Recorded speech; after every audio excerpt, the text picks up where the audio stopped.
Yes, sir. Yes, sir. It's time, y'all. It's time, man. Sunday morning. Where else would you rather be but here? That's I'm it. talking about the big broadcast. Not the big broadcast, my bad. I'm talking about Unc and Nephew here That's coming to it, you guys man. live this Sunday morning Eastern time. Unc, how you doing? The voodoo that is Unkin Few. Let's go. I'm doing all right, man. Buried in snow in my parts, man. We got walloped in a big way. So yeah, I've been getting extra workouts almost daily, shoveling like snow for like 60 to 90 minutes. I'm not even joking. I'm telling you, man, if y'all see those snowstorms happening in Buffalo, man, people saying all this Yeah. Buffalo Bills snow games, all this. Welcome to being in Canada, y'all. Welcome to being in Ontario for my American viewers. We deal with this every early December, late November, going into March, Hmm. y'all. We go through it. So whatever Bills Mafia goes through, we go and Buffalo's right next to the border, y'all.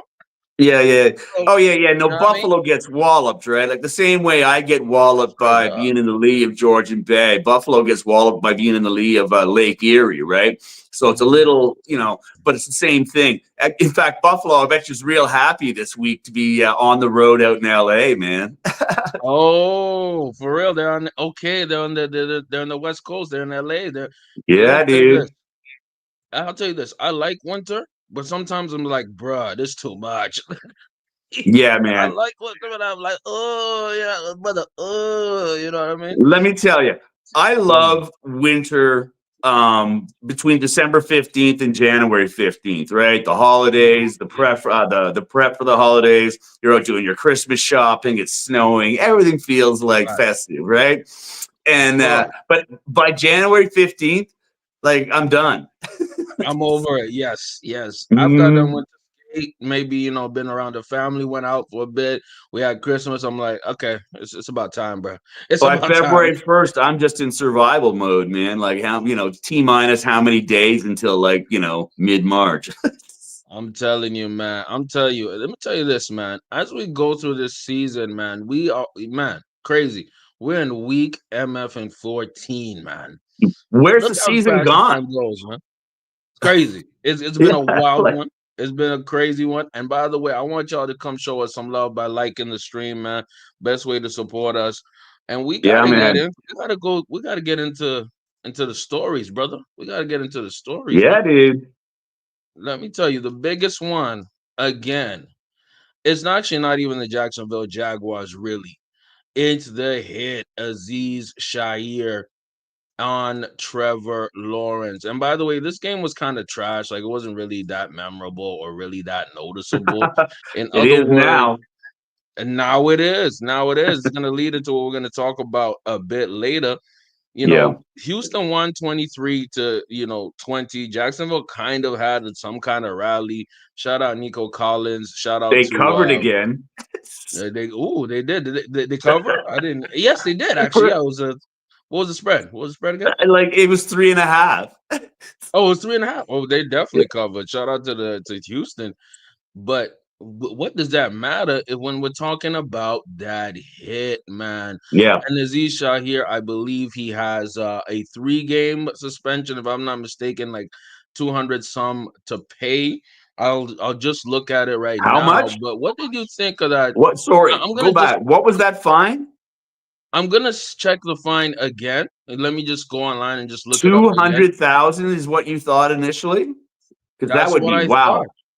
Well, Like what did you no, think of the hit? What did you think of the whole experience? What did you think of the look of that? By the way, that you're from okay, South yeah. Africa. So for the eye Mhm. test, Yes, I it's test. interesting. As Mhm. as a guy who's watched decades of football, it's interesting to what my initial reaction was when I saw it.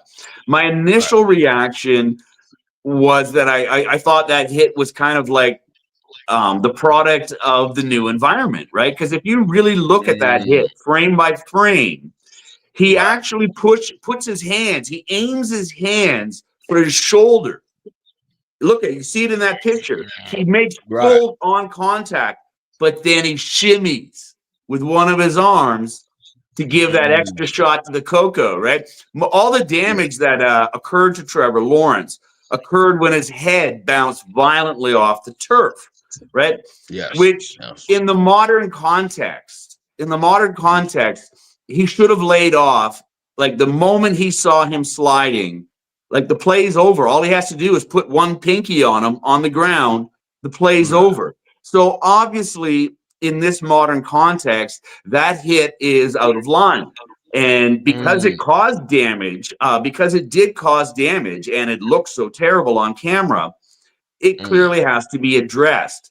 But if you're mm. asking me where that hit is in like, the top 1,000 worst hits in NFL history, like, yeah, like in a previous era, even like 15 years ago, easily Yeah. 15 years ago, 10 years ago, that would have been like, sorry about your luck. He tried to avoid you. Like if you didn't put that forearm shimmy in there, he would have Right. had plausible deniability 10 or 15 years ago on that hit. Look, I went for his Mm, shoulder. I was going a little too fast. Sorry, right? But mm. anyways, now it's indefensible. You see the reaction. I believe it's a bit of an overreaction, if you ask me. You saw Yes, his it is. coach. His coach came to his defense. Yes, he His, did. his defensive line coach, I believe, because was it Miko Collins or what's his name? The D'Amico coach, Ryans. D'Amico D'Amico Ryans, Ryans.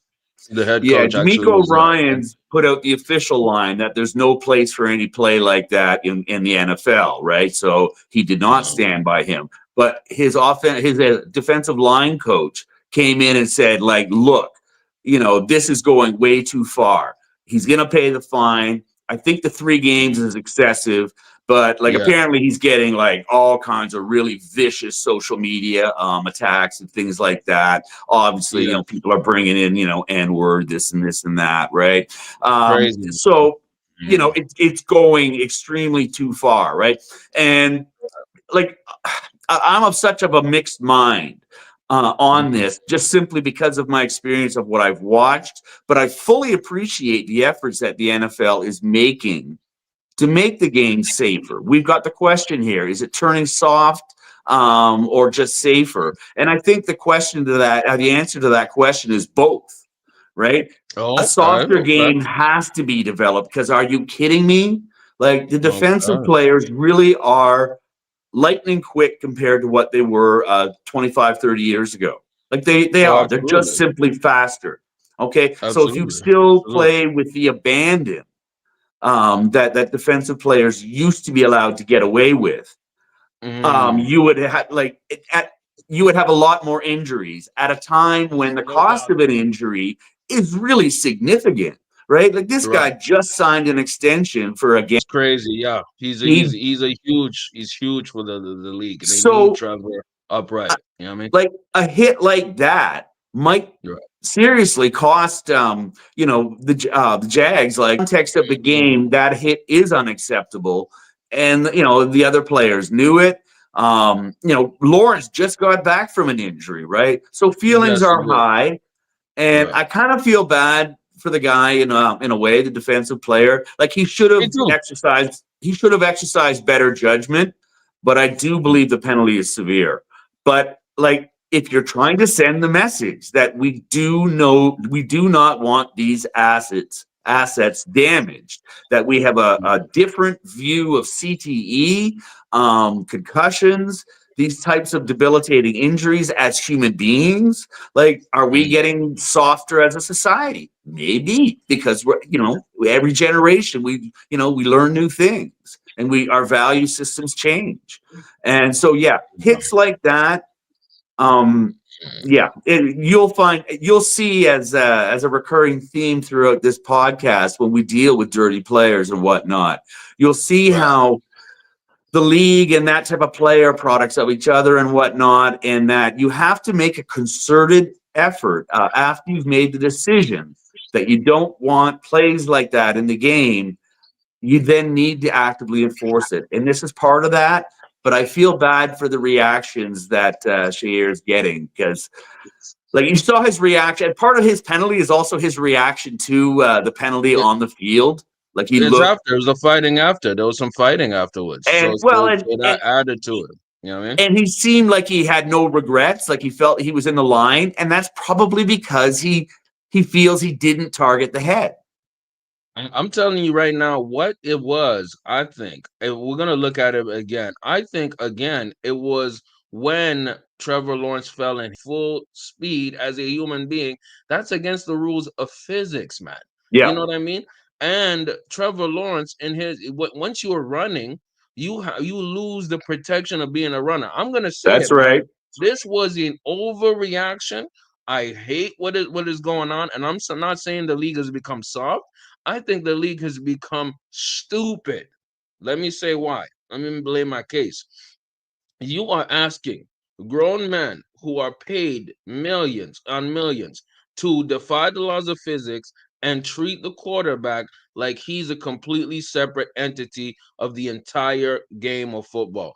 You Yeah, see what let me tell you something. I love Lamar.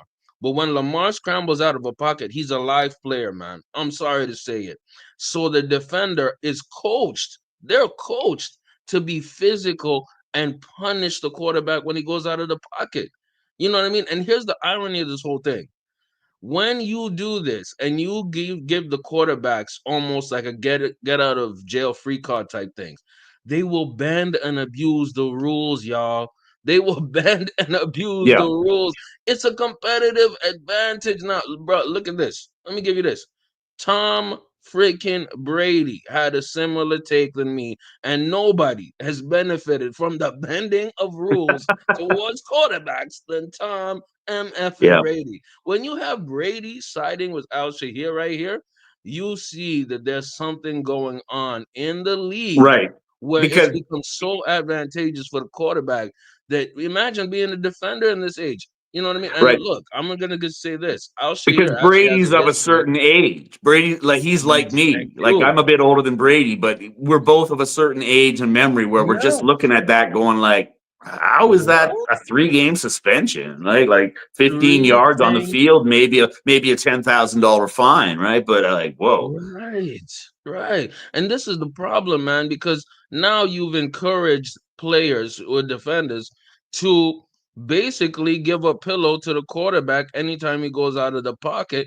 And it's the inconsistency of these calls. By the way, it doesn't say how much the Shahir is fined. It only says 3 game suspensions, and I think the fine is Okay. going to come later. But Al But Shahir actually has a history of being a bit aggressive and kind of a dirty player, a and this little bit. is He has a bit of a look, reputation. You know what I mean? Look, the NHL went through a similar process when they, they've tried very hard for a while to really crack down on the fighting in the 90s. In the 80s and 90s, it got really out of control. But the problem is that if, you take fighting out completely, in comes the spearing and all kinds of other like niggly stuff where no one's going to hold you to account a couple minutes later on another shift, right? Just punch your damn lights out saying like you spear Gretzky again, like this is going to happen to you every time, right? um Right. so there was a role for fighting, but if you're going to take the fighting out, it means that the refs have to get bigger glasses, and they have to call all the cheap stuff that's happening. Yes. See what I'm Yes. saying? So Yes. it's similar in the NFL, but the NFL is now trying to basically say that, look, remember we joked about quarterbacks wearing the red practice jersey in games, right? Yeah, we did. I remember 'Cause that. that's kind of what this ruling is saying. Right. What they're saying is that we respect the fact that you were in motion to pancake the guy, Mhm. half a second before, he decided to slide, and that it was a coincidence of physics, as you mentioned, right? You got Right. 450 pounds of human beings trying to occupy the same space at once, right? It's not going to happen. But if this guy wants to play like that, now, of course, he wants to get there really quick. But Right. I swear to God, defensive players are going to have to learn that when they see the quarterback slide, just one hand on the guy. Even if you're going at full speed, like you were going to pancake him, you got to aim your body somewhere else, like a guy stealing home where the catcher's Yeah, trying to block the like trying to plate. play. You got Yeah, to do that baseball. shit where you like soar over the guy, pat him. You know what I mean? Because that Yeah, like yeah.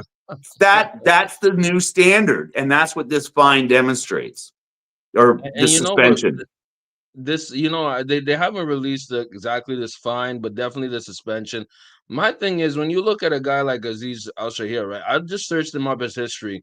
The man went undrafted, played his way up. Now he's one of the captains on Houston. So he's a guy who had to grind his way and had Yeah, to have a certain type of mentality in order to be a defensive player in the league. Trevor Lawrence is a guy who has won a national championship, first overall pick. he's He is the royalty. poster boy. He's the royalty. He's Is it royalty. then again? His contract shows Yeah, it. I mean, yeah, he's part of that elite yeah. dozen NFL quarterbacks that, like, you don't do that to him, Hmm. man. Um, I think so that plays a major factor too, bro. Be I who just you look at. I loved how his line coach, when he came to his defense, when he was talking about how over Oh, the top and unhinged the criticism of this guy has been, and he's like, you know where that guy is this morning? You know where that guy? He's out at the United Way. He's like, so, yeah, like, he does man. all the right things elsewhere, and unfortunately, he's just been caught on the wrong side of a moving goalpost. I'll say this: even Nick Casario, the GM, was calling out. Let's listen to this clip of Quite Sure. frankly, it's unfair. Casario. Um, and I'd say one of the biggest issues that, and I probably speak for a lot of teams, not only the Houston Texans, but I think that's all teams ask for is consistency from the league. And I'd say in this situation, I mean, quite frankly, there's no consistency at all relative to the Right. level of discipline that's been handed down. So when you go back, let's look at this season. Okay, we had multiple situations, multiple examples. All right, two really good players, I would say. Branch ejected against Green Bay, right? Plays the next week against us. Okay, Derwin ejected. All right, got suspended for one game.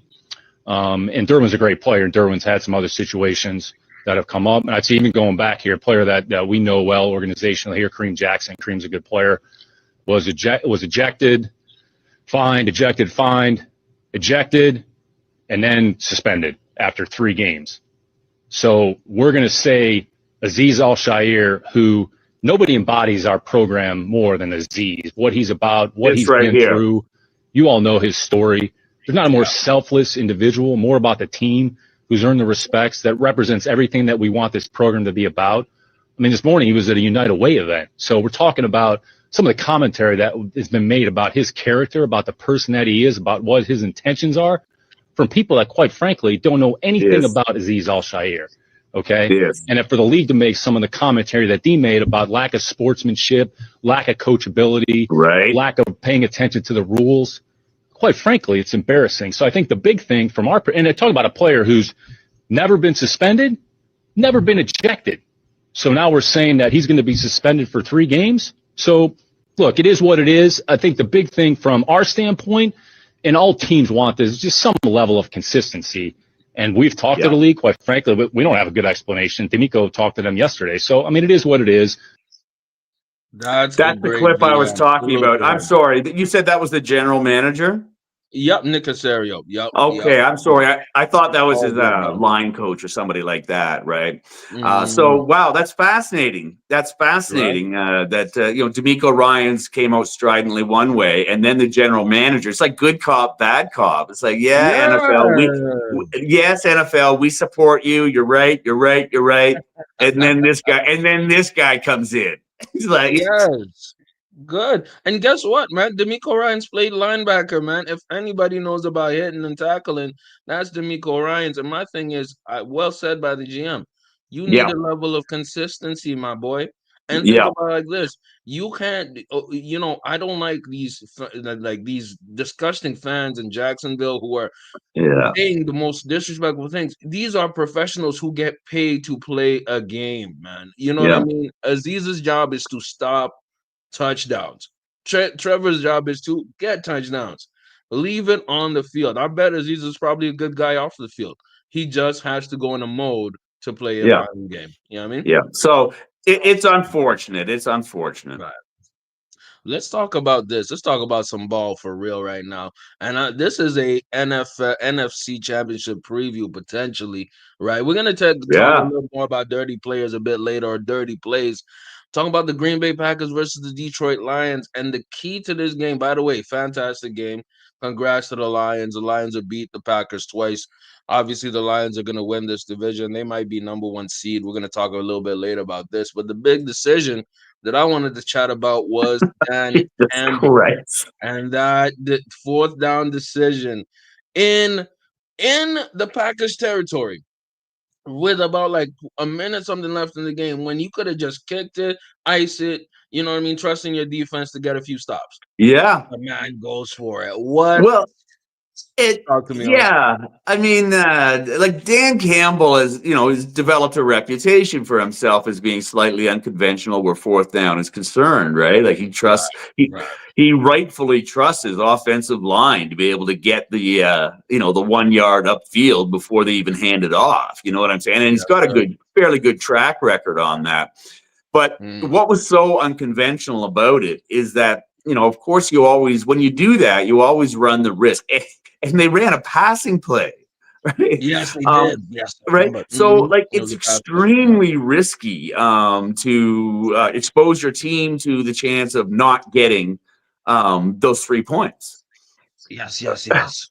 Right now, Uh, sure, okay, they could have risked being tied, but they also right. the big thing was leaving 40 seconds on the clock, right? And that's what Yeah. was going on in Dan Campbell's mind, is that okay, all well and good, except that these Mm. guys have already put 31 points on the board. They've been going up and down the field in the fourth quarter. Um, do I really want to give this guy 40 seconds? Like 40 seconds is a lifetime to get up to the field goal marker.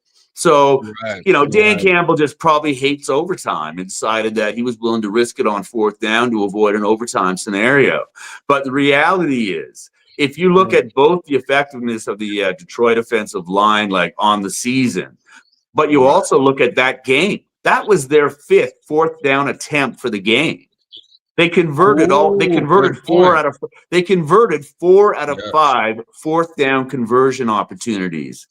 Yes, they did. Yes, they did. And think Yeah, about it like man. this: the game flow was going slightly in the Packers' favor around the end. You know what I mean? Yeah. Because the Packers were pounding, and when I say Campbell didn't pounding, want to trust it, man, which is a he did remarkable not trust statement the about his defense. defense, which has been killing it all year, right?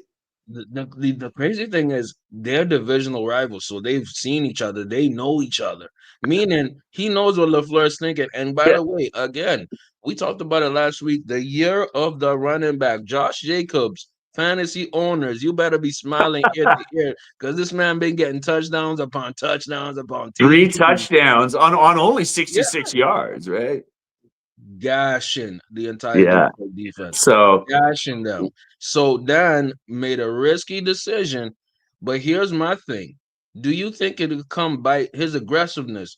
Do you think that might bite him in the playoffs? I want to get your opinion, Uncle. What do you think? Because it's coming. oh They're yeah. gonna face the Well, Eagles, I don't man. guarantee it, but it is Mm, absolutely. If you're gonna be a riverboat gambler in the playoffs, yeah, it absolutely can come to haunt you. But it can also win you the game, right? I mean, like yes, that was the whole yes, that it was the can. whole thing about that, is that by doing that they could run the clock down to 3 seconds, kick the field goal, and walk off the field. Like I said, Dan Campbell Mm. hates overtime as much as I do. I'll tell you this: you know who doesn't hate overtime? The the Philly Eagles. They might hate overtime actually a lot because they put my side. Ah, let me tell you this: they went Hold on. over. Before you get going, dude, Yeah, you're too yeah. hard. You're too hard I'm on your hard on my team, team. man. I'm You're hard too on my hard on your team, bro. team. But let's do Talk this, about man. it. Let's talk this out. This was a fantastic game, by the way. I really love the fact that This is Philly, a I'll heavyweight give them credit. matchup, man. They took control in that fourth quarter, man. And they had some drive that took like 6 minutes to shut out the game. I think they had like 10 runs and one pass. I salute the Yeah, Eagles, man. I yeah. am very, very, it was a fantastic game to watch. Razor thin. Unc, what are your thoughts on 24-19 Philly wins at M&T Bank Stadium on the road?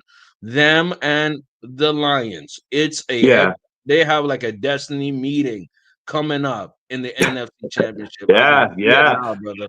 What Philly's, what are your thoughts, yeah, man? man. Philly's crushing it right now. If there's going to be a team that challenges Detroit, it's clearly going to be Philadelphia right now. Philadelphia looks deadly. Yes, they But do. yeah, no, like I said, in that game, there's only one. There's only one Raven that didn't show up and do what they were asked to do, and we all know who that is. Um, Ravens left 7 points on the board because of Justin Tucker, Tucker. man. Oh my God, don't get me started, bro. Right. And the So thing is, he has to be we'll put a benched, pin man. in He has that to for a get benched. second. We'll put a pin Mhm. in that for a second while I tell you the different Mhm. categories in which Baltimore was the superior team to Philly in this game. They Okay. led Mm. all these categories. They were better than Philly in this game. Total yards, total passing, total Mm. rushing. But the thing is, though, the rushing in the second half by Saquon was the kind of rushing Crazy. that locks a game down, and that was the difference. Yes. So, but Yes, it but does. Baltimore still had more rushing yards. They had more yards Yeah. per play. They had a Mhm. better third down conversion. They had more Mm. total plays. They had more sacks. They dominated the time of possession. And they also Yes, had sir. less sacks against, and they had fewer punts. How do you lose this game? When your field kicker takes the day off. Oh, He even yes. doinked a point after. You know what's crazy? This is now maybe the third game that Justin Tucker Yeah, it's directly been a problem, implicated the man. win. So I hate to say it, but he has to get benched. And if Harbaugh doesn't sit him down next game, I think Harbaugh that's a bad decision because Tucker you know what it is. I think it's a confidence issue. It's mental. It's Yeah. not physical. It's At definitely this point, mental. it's confidence And you issue have because to sometimes. he used Mhm. to be Mr. Reliable, lights out and from distance, right? And From all of a the sudden he's mid. He's definitely mid. And you know how that game ends? It's you have in the last drive of the game winning drive, essentially that's what it was. You have potentially the MVP. The Yep. MVP running on third downs, on fourth downs. And we're gonna give another person some credit, man. And you know what? We cannot, you know what I mean, pretend like this guy's not doing anything. And this is Justin Hurts, man. You know what I mean? Hurts has Jalen been Hurts, so reliable. my man. Oh, I love so Jalen Hurts when he's reliable. allowed to play Jalen Hurts quarterback. Jalen Hurts. My bad. I don't know why I said Justin Hurts. I need to drink more of my tea. Ah, So nah, dude, that we don't make more verbal miscues than we already do. I mean, this is a live format, man. There ain't no damn yes, editing. sir. So, yeah, man. Uh, I'm telling you, man, this Eagles team is definitely impressing me. And what I'm seeing about the Eagles is that they play complementary football. Last point about them, their defense has came out of nowhere, Yeah. Their led by defense is Taylor. killing it. Oh, that tackle from Cooper DeJean on Oh, Big Henry. shit. Oh my God, That man! guy's I'm that like, truck, isn't he? right? And I'm That like, guy's God damn, are y'all like that? They're like that.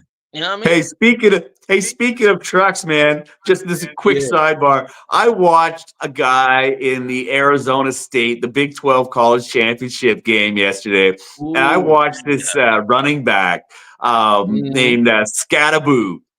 Yes. It, it's this like 5'9", 5'10" white guy, like 240 pounds, like Yeah, I like modern day John Riggins, man. This that. guy, holy shit, man. He was putting up Ashley Genty numbers, right? I think he ran for over Yes. 206 yards against Iowa State yesterday.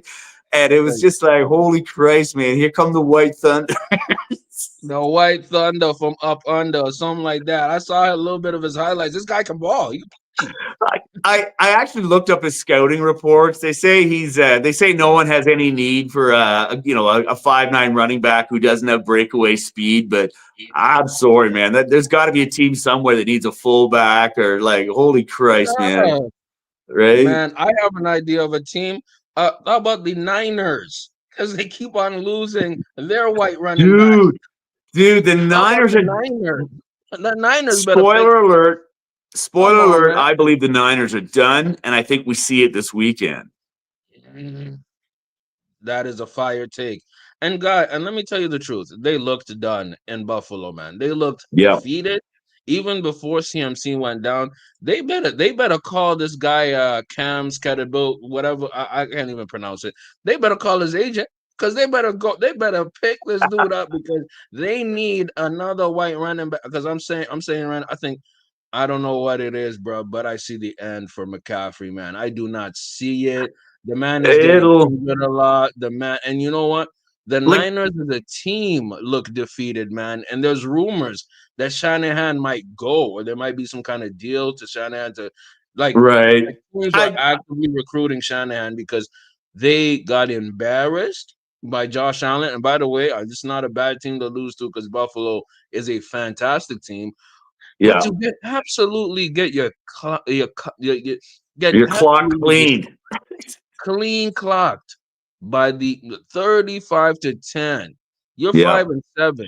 The Arizona Cardinals are better.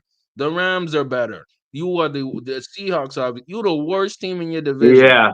In It a is very a competitive no. division, this was the wrong year to have a mash unit for a football team.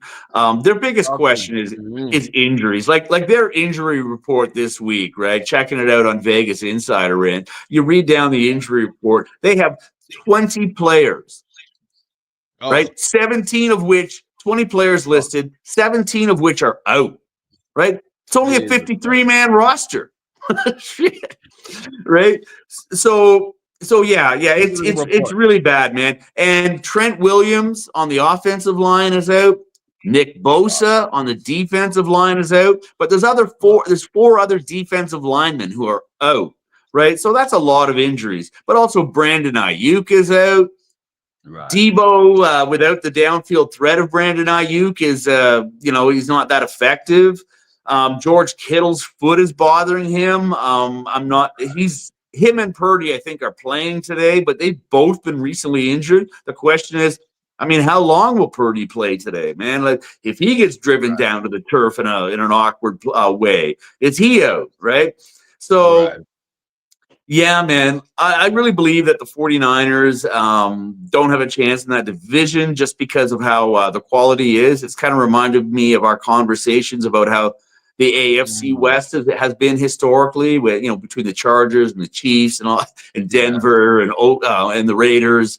Like, how would I mean? Like, on any given season, like they can have random crazy games. Well, that's what's happening out west in the NFC right now. And Seattle is the team that seems to be coming on strong. Arizona seems to be their running mate. LA's barely holding on. And San Francisco is the team that is about to get left behind, in my opinion.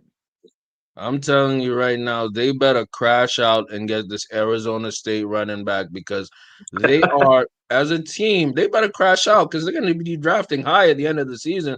Like you said, I'm looking at the injury report right now. Bosa's out. Look Jordan at it. It Mason is looks like out. the Trent roster. Williams is out. Dre Greenlaw is out. Howard Funga questionable. Brock Purdy, he's on the injury, but he's probably likely to come. Right shoulder Yeah. injury. You have Shadarius Ward, personal matter. Every player who was an impact player from last year is out. Yeah. Or Like, has been what out at are one we point this year. doing? Like, it's crazy. It is It's crazy insane. what has been going on in San Francisco this year. And I tell you like this, they're playing the Chicago Bears team that came off a very embarrassing loss, and they just fired their coach. There's something about fired coaches and coming back. So we're gonna discuss that a bit later. But I'm telling you right The now, fired man, coach bounce back, man. fired coach bounce back. And I'm telling you somebody who ain't bouncing back, and that is Kirk first cousins, meaning he's not gonna be the first cousin, might be the third or fourth. In other words, this dude should get benched. He's horrible. He's been playing absolutely trash football. We're talking about was the Atlanta Falcons GM prophetic by drafting Penix Jr. early? We questioned it early I on was this gonna year. say we questioned We if were like, what? Like, what's going we on here? questioned so high, but Right. I mean, we really did say, like, what are they really thinking? Like, they must have Yes. had buyer's remorse at some point because they've completely envisioned this scenario clearly. by Oh yeah. drafting Oh yeah. Penix with the urgency that they did. Mhm. And now it's funny. Raheem Morris has come out in Kirk O'Chain's defense and said that they have no plans to pull him or bench him or anything like that. But what Yeah. else are they going to say, for crying out loud? They just signed this guy for a Brinks truckload of money, right? So much. So much of it guaranteed, right? Right. So they don't want to look like idiots. But at the Right. same time, the season is kind of teetering on the edge. And you have to Yeah. realize, right? If you look at ATL's schedule going down, it's pretty soft.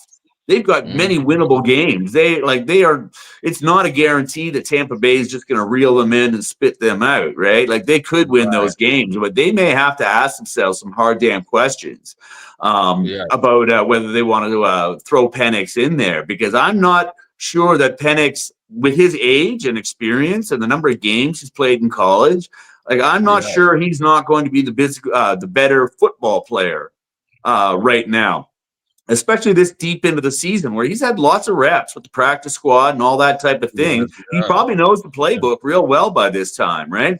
And because let me give you the numbers on Kirk. Right, he's Yeah. definitely Look. not the same kind of guy right now, man. He has. But here's the case against Kirk Cousins. They're on a 3-game losing streak, 0 TDs and 6 interceptions, 4 of which occurred against the LA Chargers at home, That's sweet. right? Yeah. And included a 61-yard pick six, right? So, like, Kirk Cousins isn't really earning his paycheck right now. In the No. first 9 games, he had Right. thrown for over 2,300 yards. He had 17 TDs versus 7 interceptions, was completing Yes. 69% of his passes. He looked like the guy that you'd signed, right? I mean, Right. prorate that out through a season. What is that? Like 32, 33 touchdowns, Mhm. 4,000 yards passing, maybe 12 picks on the season. That's an all-star season, right? Right. It's not happening anymore. Looks like Kirk Cousins has hit a wall. And I would Yes. seriously, maybe they're trying to preserve his feelings, give him his homecoming game against the Vikings, one The of his many Vikings. homecoming teams against the Vikings. Maybe they don't want to take that away from him. But what the hell? What is this? Like grade school? No, man. I think they need to take a look at Penix, see what they have, because their season is still salvageable. It's absolutely salvageable, and the Buccaneers are coming off the back end. I'm telling you right now. And you have Mike Evans, who's probably going to go for another 1,000 yards. You have They're Baker challenging. Mayfield killing it. They are coming, dog. Yeah, And man. this game is going to be pivotal versus the Vikings because I'm pretty It sure Kirk is absolutely going to go is. ballistic. He's going to try his best. But brother, like the decision making so bad, and the game was winnable versus the Chargers, Yeah. very winnable.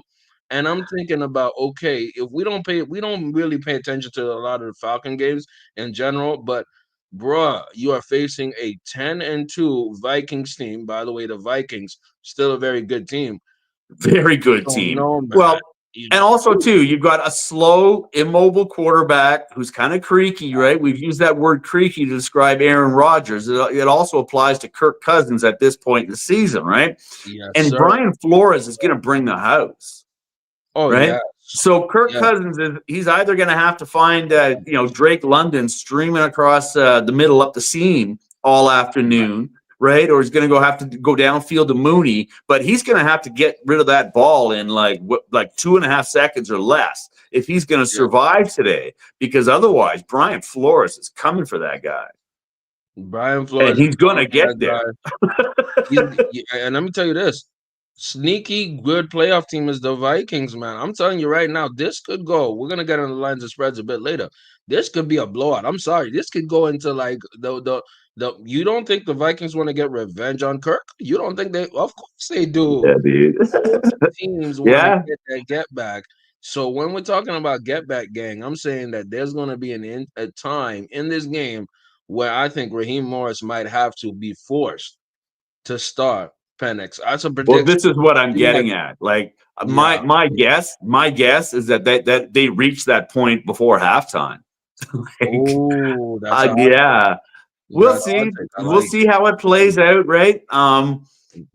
hopefully Kirk will give them an easy out by faking an ankle injury or something so that Raheem Morris can look like a good guy, right? But Right. yeah, my guess is that Kirk Cousins is probably saying no moss by halftime because I'm and telling you, like yo. Sam Yeah. Darnold, independent of any of that stuff, for his own reasons, is probably Right. going to feel inspired about showing out today too. So hopefully he has a good game. I'm kind of cheering for old Sam over Mm. there. He's had a Yeah. surprisingly competent season, and yeah, he's been humble Yeah. enough to take all the licks from everybody for a couple of different cities, all over the America, and he's been everybody's whipping boy, and yeah, now he's probably feeling pretty good about himself. I'll say it like this, man. It's going to be a very, very interesting game. And I think one of the most interesting games we had last week was MF and Russell Wilson looking like top five quarterback. I'm not playing. He looks like a top five quarterback. It's not even a hot take. That was a fantastic game. 414 yards. I think that was the most he's ever thrown. 3 touchdowns, 1 pick. Okay, whatever. Najee Harris exploding. You know what I mean? That offense, if they are dialed into that level, this is a very dangerous team. Talking about Joe Burrow also did his thing, but Joe Burrow with that strip sack from J.J. Watt, J.J. Watt's going crazy. I'm gonna say something controversial. As great as Joe has been playing, man, Joe has made so many small turnover mistakes that have switched the game for the Bengals. Yes, the Bengals defense is trash, but we got to have a conversation about Joe Burrow making sometimes critical turnovers in games, y'all. And guess who's not making a lot of turnovers? Mr. Unlimited. And I hate to say it, this cornball is balling out of control. Talk to us, Unc. Yeah, well, we talked about this before about how I guarantee you, Tomlin has had a one-on-one with Russell, saying like, Yeah. nope, no, do not do that, do not do that, right? The same way Sean Payton was reduced to little boying him on the sideline. He looked like a Yeah. petulant adult in doing so. Tomlin different. Boy, Tomlin let me is talk. Boy, like yeah, yeah. foghorn, leghorn. Boy, I say, boy, let me talk to You you, better, I mean, right? Same effect, right? But it's like, yo, like this is a grown man operation around here, and we ain't playing that stuff, right? So just like nobody around here is gonna like it. You'll get beat up for your lunch money. Like, don't do it, right? Um, I'm By the just way, the telling you this difference as a between friend. Tomlin, the difference is Tomlin probably did that in the back, not in front of Yeah. the TV screen. Well, exactly, Tomlin probably did that exactly. in the back. Exactly. It's Good like leadership. Russ, let me take you out for some Subway. I got to talk to you. Come through. It's like, hey, Sierra, coach is taking me out to lunch. It's gonna be great. Dang. No. Anyways, let me stop this noise because listen, what I saw last week was great as a fan, right? But as you'll remember on my in my comments last week, I said that the key to victory for the Steelers was to not let the score get out of control. That the only way they were going to win is if they kept Burrow to about 24 points, and they managed to score about 28, which is not far out of their expectations. But that was the only way that was really going to work for them. And I doubted their ability to cover the spread, even though I always go with my home team. I'm never going to cheer against them. Right. So it was a dicey game for me, right? And then all of a sudden, Ben Roethlisberger showed up at quarterback. He looked a little shorter than he used to, and Right? Like like what? all of a sudden, I saw like 2013, 2014 Ben Roethlisberger and the Steelers, and I'm just like going, "Holy crap!"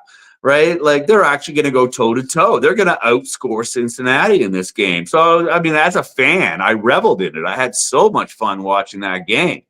Right? Like I haven't seen that in years. Right? So, Yes. uh, and Yes. that's good. Obviously, the key to why. When you said sneaky Super Bowl pick, I'm like, as much as I love my team, I always keep my expectations realistic. But what I saw that weekend tells me that maybe they are right because they're racking up the numbers, but also they're showing an ability to win a defensive or offensive game. And that's Yes. what all the championship teams do is they have the ability to go either way, whichever way is required. And that's the key, really, to great football teams that win championships is that they'll beat you in multiple ways. Let me Yes. tell you this: I have more confidence in the Steelers and Buffalo than I have in the Chiefs. I'm telling you right now, Yeah. because Chiefs should have lost like 3, 4 games. Yeah. Steelers should have maybe lost more, but they take victories from defeat. Meaning the way Burrow was playing, that was a losable game Yeah. until Russ went crazy and he was throwing that ball down the field accurately. Pickens had a fantastic game, even though Pickens does some dumb things here and there. It's fine because they're still gonna. Yeah. You know what I mean? It's like a shout out to Mike Tomlin and his coaching clinic that he's able to, try to control Pickens. But Najee Harris looks like a new man in that offense. That offense Yeah. opened up greatly. The running. Yeah. That decision of putting Fields on the bench was fantastic. Well, Was fantastic because this and you is see what happens in a offense game like that, right? Jalen Warren also becomes a more effective tool as well, right? Jalen Warren had 13 and a half fantasy points between receiving yards and rushing, right? So it's kind of a great little thunder and lightning operation that they have there.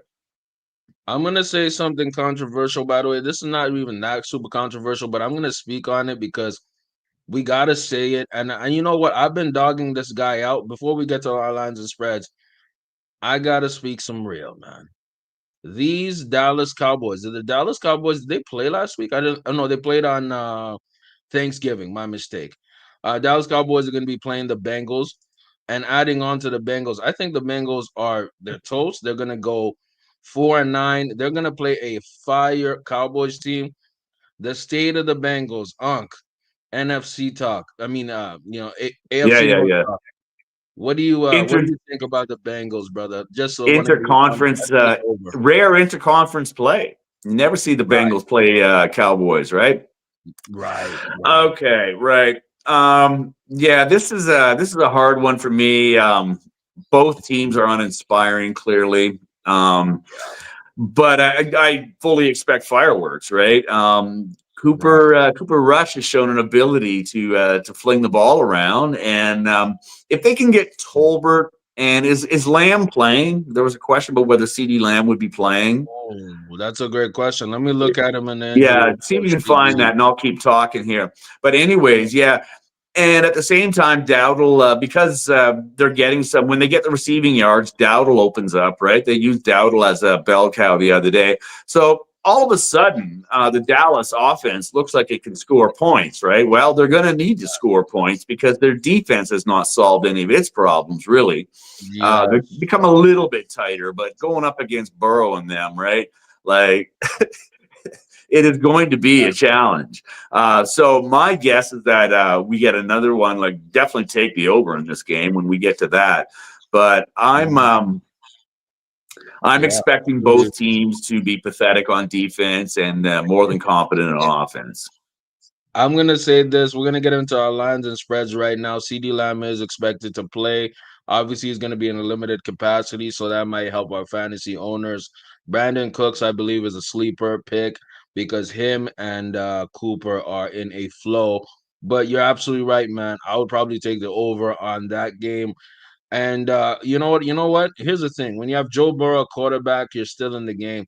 When you have that defense that they have to deal with, you are you're also in the game. The opposition is in the game. So it's like both sides. It's almost like Jameis Winston. He might win you the game, or he might send a pick Or six. he might, yeah.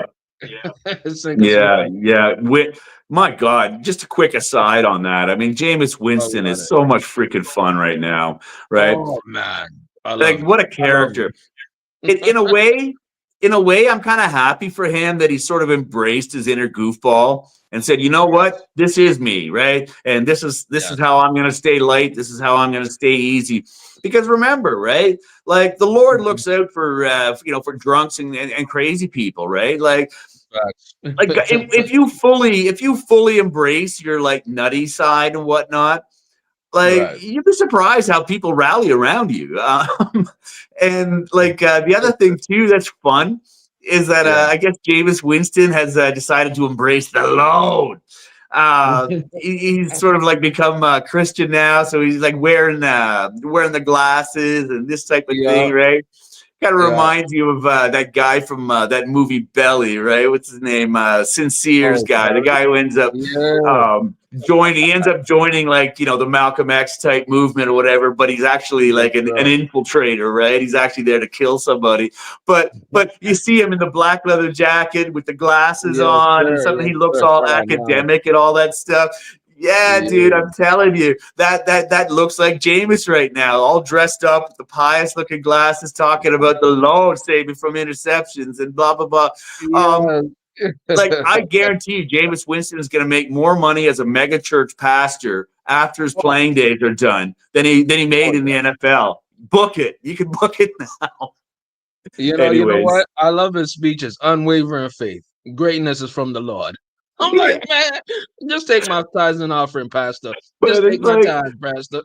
this is the same guy who tried to pinch crab legs when he was a college student out of the Publix, right? Just brazen, like just wilding out youth, right?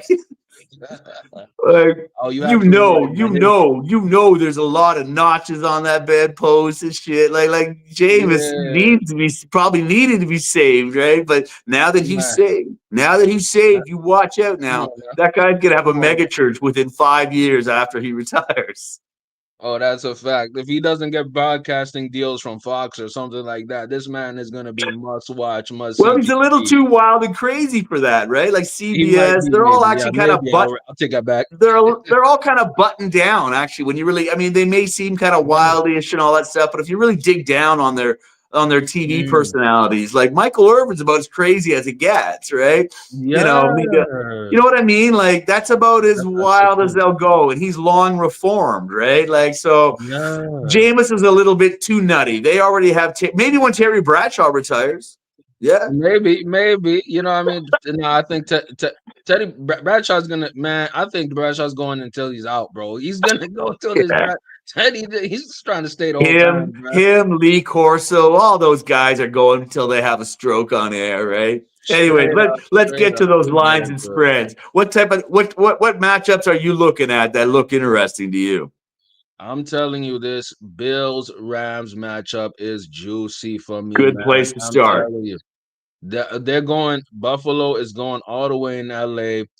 Over under, they're giving the Bills 3.5. Over under is 49.5, 49.5 points. They're expecting a shootout and for the Bills to narrow it in with a little bit more than a field goal. You think they cover, bro? What do you think, man? Yeah, easy. The Rams Right. have not been consistent in their play at all, and it shows up in their against the spread numbers. They're like 5-7 against the spread. They Right. also score about 3 points less than they have scored against them, right? So that's Right. not an impressive number at this stage in the season. The Bills are a mirror opposite. They have a +11 number, so like like an 11-point victory is their average margin of victory. Right. So yeah, the Bills are, and they're on the road, but like you're on the road in LA, man. Like it's not a big, huge hometown crowd. Um, like there's a lot of indifferent. Like there's not like it's going to be a huge home advantage for the LA Rams. They don't really have that there. Bills are feeling confident. The weather's going to be fantastic. Like it's almost like a neutral field advantage for Buffalo. So I don't really see this game being that close. I'm not sure if it goes over that 49.5. 50 points, 50 points is always a big number to Right. ask for in a bet because you never know what could go wrong for one of the teams. So, one team scores 30 plus, but the other can't score 3 touchdowns. It's a little bit tricky, but your gut says, yeah, go ahead, right? I mean, Stafford in a duel with Josh Allen, we should easily get over 50 points. And that's probably what's going to happen. So, yeah, I've got the over in that. And I've definitely got Buffalo as a road favorite. Not an easy Mm. task, and I'm absolutely unconcerned about the 3.5. Mm. To me, the point spread could be as high as 2 touchdowns, and my model Wow. says My model says that would be probably too much, but 3.5, yeah, man, give me the Bills all day. That to me is I a like lock. that too. I like that too, man, because the Bills have actually been kind of blowing out inferior teams. They don't play they play Yeah, above their competition, but it yeah, could get interesting. It could get tight. I like the over on this, and yeah, there might be a one touchdown lead. But this is something that I think you wanted to talk about, specifically the yeah. Chicago Bears coming out firing Eberflus over under 43 and a half. They got the Niners on three. They got them favored by three. What? It's down to 3 points, so it's 3 points now. It's 3 points. What was it higher before? Because it's 3 points now. Yeah, well, when I did it on Friday, I think it was they were at 3.5. Chicago, probably the Niners were a 3.5 point favorite. So now they're at 3 points. But like I believe that Chicago wins this game outright, even on Me the too. road. Even Me on the too. road, Chicago is 6-4-2 against the spread, so they've had two pushes, right? So, Okay. but the 49ers are 4-8 against the spread. They're not guaranteed anything the way they're playing right now. Chicago has been playing well enough. They've been Yes. their defense has been good enough. Mm, And the one thing, if the 49ers manage to do and that sort of like try to blitz and whatnot, Caleb has been right. getting rid of the ball quickly. I think Mm, Caleb has been showing us enough lately himself to say that yes. that I think Chicago is going to win that game. So covering 3 points is not going to be a problem. And I've Mm. taken the under in this game because of what we saw out of Okay. San Francisco last week against Buffalo. And Right. yeah, and also the Chicago hasn't been burning down the house on offense. Yeah, yeah. Mm. This game's got like 22-18 written all over it or something like that for the Bears. And I think they're gonna play inspired because Eberflus is out of there, and I've Yes, hit. I think they're we've gonna play seen really, that. really well. We've Yes, we seen have. that. It may not be an enduring, it may not be sustainable, but we've seen that with, like I said, the bounce coach bounce back. You know what I mean? Like you got rid of the guy, Straight up. everybody exhales, whatever. Maybe they tweak a couple things, but it doesn't cure all the problems, right? It's a team game, but Mhm. sometimes it gets rid of some of the stress, and sometimes that's all you need. I take the under two on this, man. To expect Chicago to win outright, man. Like, hold I'll on a say second. this. Hold on a Mm. second. So just one last note on Eberflus. Like I Of forget course. who it was in Mm. that in the room. One of the Right. defensive linemen challenged Eberflus after the last game with the whole time with the time management at the end. That whole debacle. Eberflus Mm. came in and tried to double down and say that it was still a good effort. Da da da. And the defensive guy apparently challenged him openly in the locker room. So that's a team Damn. with some stress. That's a team with some tension, and we should expect them to Wow. play loose, Yeah. loose without the Eberflus. um, Bars. and I think San Francisco will be the victim of all that. They will just be the collateral damage. Hey man, I'm telling you right now, ironically, Mr. Kyle Shanahan might be coaching the opposite the team that he because there's rumors that Chicago might be reaching out to Shanahan. Anyways, I think that'd I'm be just a gonna great drop hire. I think that would be a very good hire. fantastic hire, and you know what? I think the Niners would get some picks in like that type of trade type of Yeah, deal. yeah, they would. So No, you know what I I mean? think that would be a good deal. Fantastic deal. And let me tell you something. A very good deal is this Seahawks Cardinals game, man, because this Oh is shit, a yeah. divisional, very good one. Cards are somehow favored. They're favored by 3 points. What? Makes no sense. Um, 44 and a half Yeah, over under. yeah, that's What do you that's an think about this interesting spread. game? I'll have to admit with you. Yeah, we're really kind of one mind on this. You're basically ticking off the ones I've got all asterisked with a star behind them, right? Yeah, man. Um, okay, so here we go on this one. Mm. According to my formula, that this game there is no advantage for either team. It's nil. It's equal. If you look at their points for and points against in the standings, they're actually within. They're exactly the same, but within 5 points of each other. One of those teams, I forget which one, has like 5 or 7 more offensive points on the season than the other Oh, team. But then if you look at the points against, it's exactly 7 points more. So they literally are even. mm. And the last time these two met, which was I think what 2 weeks ago or last week. Anyways, it was It was a few weeks. 16-6 for Seattle at home, which Yes, it was. surprised me. I certainly didn't get that pick. I thought no, neither team would be 10 points better than the other, but also too, just the grinding defensive nature of that game. Like, holy jeez. I know Yeah. Seattle's defense, and that is a product of Seattle's defense getting healthier over the last Yes. 6 weeks, because they were kind of up against it after the first month. They had a few injuries and whatnot, bit of a mash unit over there in Seattle. But Mhm. Seattle's healthy now, and Seattle's coming on. And Yeah, they are. Geno is running a fairly effective offense, but Kenny Walker the third is out, Oh, right? he's out. So Oh, I didn't know yeah, that. Okay. Charbonnet actually might be a good pickup when we talk about fantasy. I hadn't even thought Right. about that. But Mhm. last time Charbonnet balled out last time they played, so we'll see Mhm. how much that affects them.